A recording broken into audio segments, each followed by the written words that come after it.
আসসালামু আলাইকুম, আশা করি সবাই ভালো আছেন। আজকে শর্ট ভিডিওতে ওজিসির এক্সচেঞ্জ আপডেটটা শেয়ার করব। তো শুরুতেই হচ্ছে আপনার বিপিএল চলে যাবেন, আপনার বিপিএল এক্সচেঞ্জ চলে যাবেন। যদি বিপিএল এক্সচেঞ্জে আপনার অ্যাকাউন্ট না থাকে, আপনি যদি নতুন হয়ে থাকেন, তাহলে আমার যে কোনো ভিডিও ডিসক্রিপশন চেক করবেন, বিপিএল এক্সচেঞ্জের রেফারেল লিঙ্ক আছে, ওখান থেকে এক্সচেঞ্জের অ্যাকাউন্ট করে নেবেন, ঠিক আছে? আচ্ছা, এখন মনে করেন আপনার অ্যাকাউন্ট করা আছে, অ্যাকাউন্ট যদি করা থাকে তাহলে বিপিএল এক্সচেঞ্জে চলে আসবেন। আমাদের তিনটা জিনিস লাগবে বিপিএল এক্সচেঞ্জে, একটা হচ্ছে ইআইডি, একটা হচ্ছে অ্যাড্রেস, আর একটা হচ্ছে ইমেল। ওকে, অ্যাড্রেসটা হচ্ছে শুরুতে আপনি অ্যাড্রেসের জন্য অ্যাসেট ক্লিক করবেন, অ্যাসেট ক্লিক করার পরে এই অ্যাডভান্স এখানে আসবেন, ঠিক আছে? তো আশা করি এই অ্যাডভান্স চলে আসছে। এখন ডিপোজিট ক্রিপ্টো চলে আসবে, ঠিক আছে? তো আশা করি এখানে ওজিসি আপনারা যাবেন না, ওজিসি যাওয়ার কোনো দরকার নাই। এখানে সার্চ করবেন হচ্ছে ইটিএস লিখে, ইথেরিয়াম দেখতে পাচ্ছেন আশা করি। এরপর একদম মেইন ইথেরিয়ামটা আছে ইটিএস, এটা সিলেক্ট করবেন। সিলেক্ট করার পরে এখান থেকে অ্যাড্রেসটা কপি করে নেবেন। বুঝতে পারছি আশা করি? ওকে, তাহলে এখান থেকে ব্যাকে যাইবার। তো এখন হচ্ছে আমাদের একদম হোমে চলে আসবেন, বাম পাশে নিচে হোম, এরপরে একদম উপরে দেখেন এই যে ম্যান অপশনটা আছে, এখানে আসবেন। এরপর আপনার ইউজার প্রোফাইলের ডান পাশে যে তীর চিহ্ন আছে এরো কি, সেখানে যাবেন।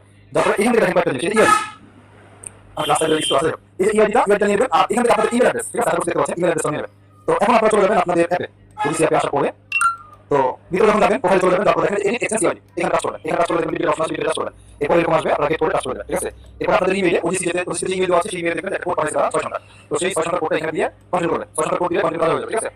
তো এটা হয়ে গেলে নেক্সট হচ্ছে দেখবেন তিনটা অপশন দেবে, একটা হচ্ছে বিপিএল আইডি, তারপরে দেখালাম ইথেরিয়াম অ্যাড্রেস এখানে বসাবেন, আর ইমেল আর বিপিএল যে ইমেলটা ব্যবহার করে আপনাদের বিপিএল অ্যাকাউন্ট খোলা আছে সেই ইমেলটা এখানে বসাবেন। বসানোর পরে দেখবেন যে আপনাদের এই সেভ রিলেশন, হ্যাঁ সেভ রিলেশন কাজ হয়ে গেছে, সেভ রিলেশন দিয়ে দেবেন, বাস ওকে সেভ হয়ে যাবে। এরপর এরকম আসবে বিপিএল আইডি দেখাবে, বিপিএল ইমেল দেখাবে, এভরিথিং আপনার শো করবে, কাজ শেষ। বুঝতে পারছি? সিম্পল। এখানে আপনাকে ওজিসি অ্যাড্রেস আনতে হবে, কোনো কথা নেই, ইথেরিয়াম অ্যাড্রেস দিলে হয়ে যাবে। এই হচ্ছে বিষয়। তো আশা করছি আপনারা ভালো হবে।